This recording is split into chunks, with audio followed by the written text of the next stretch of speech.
Hello everyone and welcome to this week's episode of Pauper Ponderings. My name is Austin and as always we're playing an off-the-wall Pauper deck because Pauper is the best Brewers format. People talk about Legacy, people talk about Vintage, people talk about Modern as these Brewers Paradise.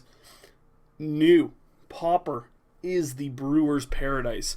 Just before we start, just to let you know, we are brought to you by The Mana Base. Check us out online, www.themanabase.com. We have everything from Cube to Commander to Modern, all sorts of sweet stuff over there. Make sure you check us out as well. Like, share, and subscribe to this video for my videos every single week on Thursday, as well as my buddies. We got some drafts going up. We have some Modern, we got some Frontier, we got some Standard. We got everything you would ever want.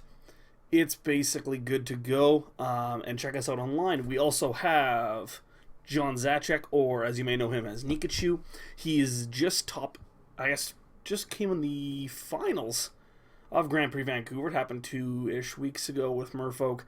He's sponsored by us. If you want to learn everything you need to know about Merfolk, make sure you check his stuff out. That is at channel Nikachu, or just at Nikachu MTG on YouTube. Anyways, getting into the deck this week on Pauper Ponderings, we are playing Green-White Soldiers. So this is kind of a variation. Last week we played Green-Red Lumberjacks. This Green-White Soldiers deck is sent to us from Chen Jesu on Reddit. So congratulations to him. He will be getting $10 in Fusion Gaming store credits that he can use to possibly build this deck in real life if he'd like. But yeah, this deck is pretty sweet. I've played some games with it. I was actually able to beat Boggles, which I was very happy with. This deck is very, very fast, very aggressive, and fairly consistent. So let's run through it in terms of our creatures. So we're playing 4 Deathblade Elite. It's 1 white for a 1/1 with Provoke. And Provoke is actually a very powerful ability. So it is whenever this creature attacks, you may have target creature defending player controls untap and block it if able. So again, this is a creature that is going to act as a removal spell a lot of the times for our opponent's kind of value creatures. Then we have 2 Elite Vanguards, just 1 mana 2/1, pretty straightforward, also a soldier. We have 4 Acacian Javelineers, 1 mana 1/1 that can tap to deal damage to our creature or player. Very rare in white, and that's why we're using this one. Obviously, we're using this is Masters Edition 2, I think. Very important that we get that sweet art there. Look at that guy. That guy's sick. We play 4 Anak Bondkin, 1 in white for a 2/1, and then it has a last, and each creature you control with a +++ counter on it has first strike. You'll see how that is important later on. 2 Crone Skyguard. We have lots of ways to target our guys, so this guy being a flyer as well as having the heroic +1/+1 ability is pretty important, and he's pretty jacked.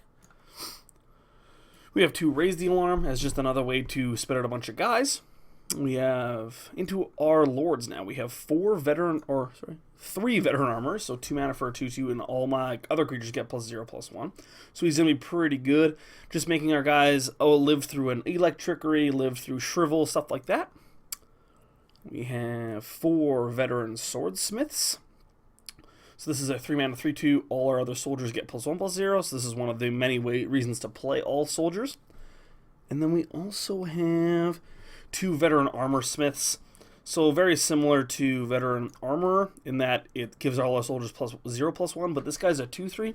He just does cause white as opposed to white and colorless. And our mana base is probably good enough to support the white, but I think a split here is fine. Then we also have Gempalm Avenger. So there was a Gempalm cycle back in Legions for all of their creature types. So there was one for zombies, goblins, elves, etc. We get to play the soldier one. So when you cycle Gempalm Avenger for 2 and a white, all my soldier creatures get +1/+1 and gain first strike on the turn. So this spell, while it looks like a 6 mana 3/5, is very, very quietly 2 and a white for a Anthem to all of my soldiers and draw a card. So this card is actually pretty powerful, and it will allow us to really come out of the gates and win a lot of these creature combat wars, which is what we should be doing because we are a white deck. So I talked about the ++ counters earlier. That's why we have travel preparations. For anyone who remembers original Innistrad draft, this card is a house. 1 in a green, put to a ++ counter on each of up to 2 target creatures, and then flashback 1 in a white. This card is very, very powerful in conjunction with cards like Anak Bondkin, which give our guys with ++ counters first strike. It's just going to be really, really good. The fact that it's 4 mana to give 4 ++ counters, divided as you choose, This card is really powerful. We also have 2 God's Willing. This is just protection against removal spells.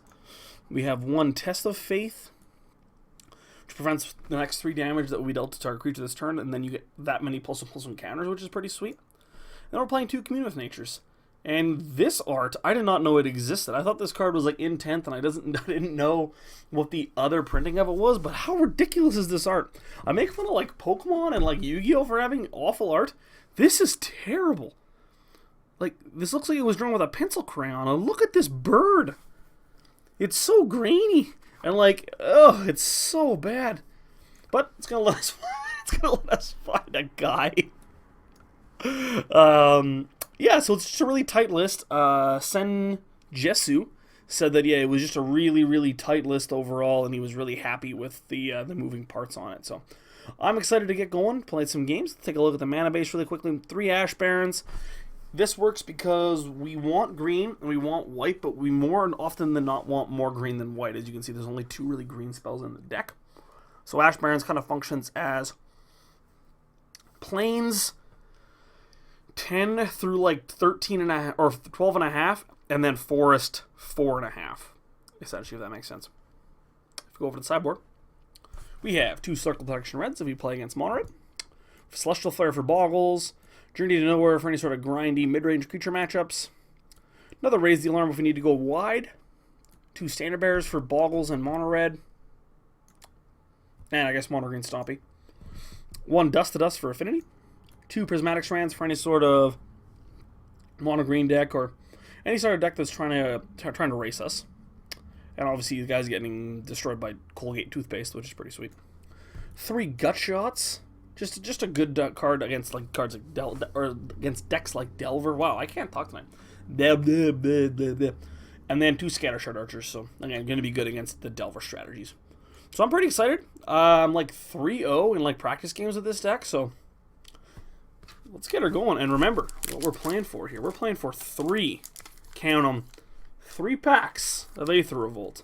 So for every win I get, every match win I get, we get to open 1 pack on stream. So I'm pretty excited. Last week we only got 1 win.